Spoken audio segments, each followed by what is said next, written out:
Oh, ahoy. I'm the D&D hunter. I'm definitely not a mind flayer in disguise, of course. That should be obvious. And I'm, well, lost. As you can see, I'm not in my usual library today. I went for a hike to find some brains. Food, human food, like pizza and hot dog. And I got lost. I'm too far from the nearest town, so it looks like I'm camping for the night. But I'm obviously not the first human being to be camping. Which brings me to today's Dungeons and Dragons topic. Picture this. Your party just survived a brutal dungeon crawl. They're limping out with treasures, injuries, maybe a few secrets that they don't want to share quite yet. The sun is going down. They're miles from the nearest town. And it's time to set up camp. Now, some dungeon masters just say, you rest until morning, everyone get a long rest, and let's move on. But they're missing something here, because camp is an absolute goldmine for storytelling. These quiet moments can be just as important as the battles, and sometimes even more memorable. So today, we're talking about what to do during a camp in Dungeons and Dragons. How to extend those long rests on the road and turn them into opportunities for roleplay, story development, and even danger. Want a tomato salad? What are you doing? Tomatoes, sausages, nice crispy bacon. We saved some for you, Mr. Frodo. Put it out, you fools! Put it out! That's nice. Let's hope no danger comes for me while I'm telling you this tale here, but I have 8 things that I do with my players at a camp. Not all of them every night, of course, but maybe when you take your next long rest out in the wilderness, you'll want to use some of these 8 ideas. Number 1, setting up the camp. So let's start at the beginning. Can your party even make a camp? If nobody has any sort of fire spells, have them roll survival to light a fire. That might seem like a small detail, but it's not. A fire means warmth, it means comfort, it means safety, and it also means a glowing beacon in the night that could attract unwanted attention. And if your party doesn't get a fire going in a colder climate, I like to have everyone roll a constitution save in the morning. A low roll means you wake up stiff, maybe frostbitten, with a point of exhaustion. Suddenly, even resting has stakes.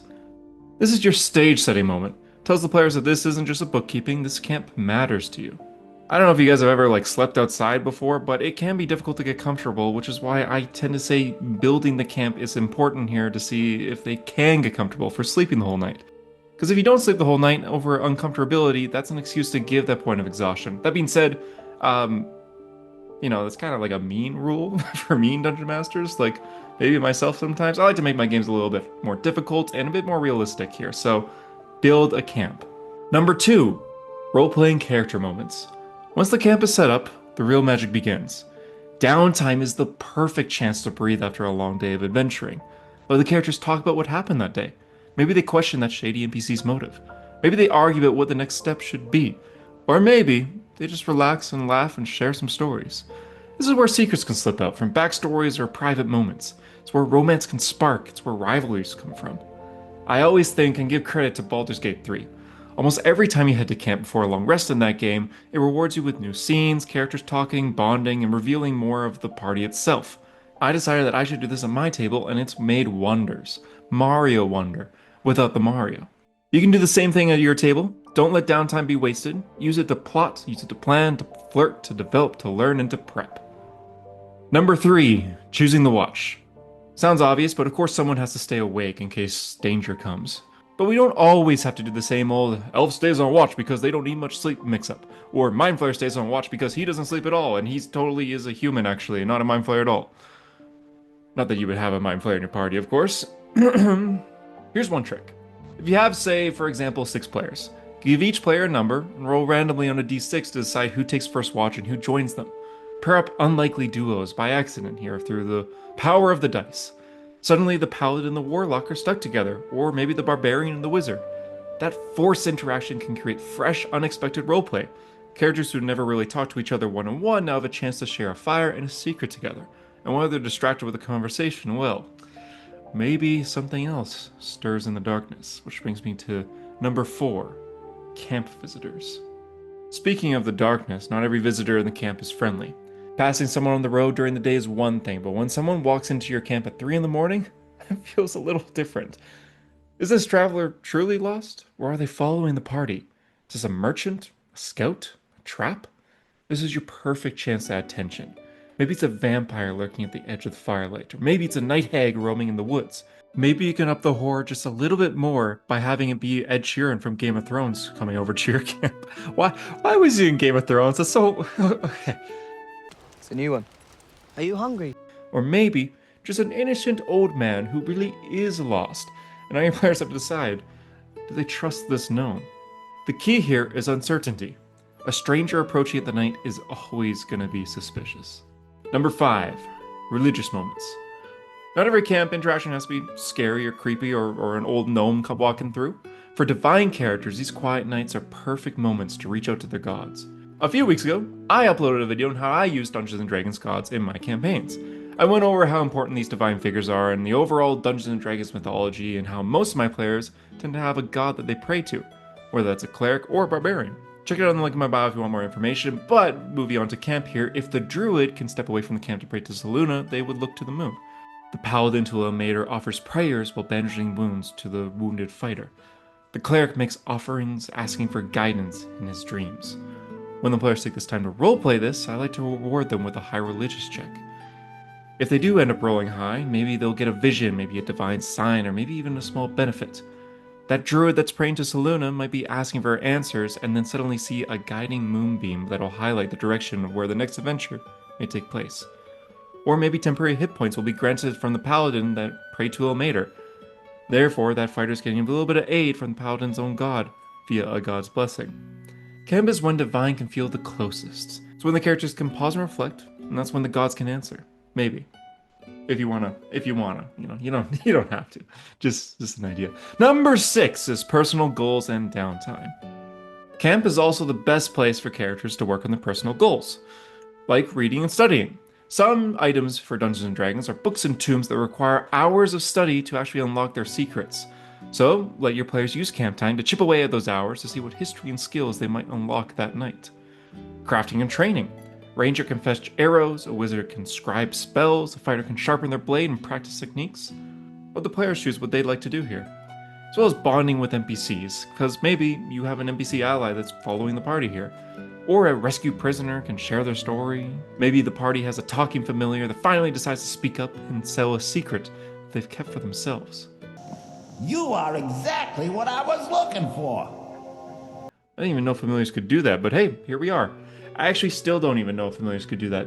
But, rule of cool. Unless they can do it. I should look this up before recording. Maybe it's fine. These things sound small, but they make the party and the world feel more developed. They remind your players that your characters aren't just waiting for the next round of combat. They're living, they're breathing, they're people with hobbies and faiths and gods and goals and so on and so forth. Number 7 is tension and scary moments. Now, of course, not every camp can be peaceful. Night in the wilderness is a perfect time to build suspense. You can use sound to your advantage, like the snap of a twig, a howl in the distance, footsteps crunching just outside the firelight.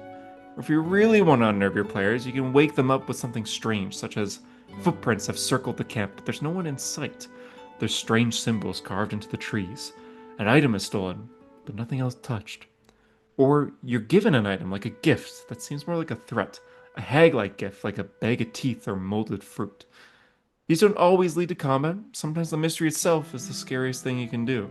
And finally, number 8 is pacing camps so they don't drag. Because here's the trick. Not every camp needs to be an event. If you try to make every single long rest dramatic, the novelty can wear off and the campaign slows down. Instead, pick your moments. I like to call these spotlight nights. These are nights when you decide something interesting happens here, something interesting happens there. That way, the camp can stay special. Other nights can be quiet, let the party rest, let them wake up with nothing unusual. You can still have people on watch, but even with those high rolls with those people on watch, you can still let them know, hey, coast is clear, you guys are safe for the night. Think of camps as chapters between adventures. They don't have to be long, but they should be meaningful and have development with the party and the goals that you have. So, next time your players settle down for the night, don't just skip to the morning. Give them something to remember. Quiet roleplay moment, a divine vision, a stranger in the firelight, like that old man Noma described, or a single crack of twig in the dark. Also maybe from that old man Noma. Camp isn't wasted time, it's where characters grow, it's where gods speak, it's where the dangers of the wild creep the closest. It's also worth noting that while these 8 camping trips are perfect for traveling, they can also be used in bastions, inns, or wherever your party's sleeping that night where they're under a roof. I will say though, number 4 is especially scary if you happen to do it while you're dozing off in a tavern. Thanks for watching. As a reminder, I'm the D&D Hunter. I'm a silly mustache man, a human man of course, not a mind flayer. I'm a new Dungeons & Dragons channel with weekly uploads, and if you enjoyed this video, I would love a like and subscribe. Every interaction on this video helps my channel grow, so thank you so much. If you want to see similar videos of mine that are sort of similar to this one, check out my video that I did where I talked about horror in Dungeons & Dragons. I also have a video on side villains where I highlighted vampires and other scary sort of villains.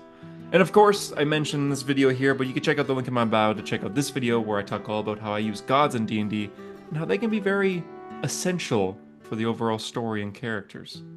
Thank you so much for watching, and I will see you next week. Bye-bye! Familiar. While your familiar is 100 feet of you, you can communicate with it telepathically. Hey, okay, so you can talk with familiars. Okay.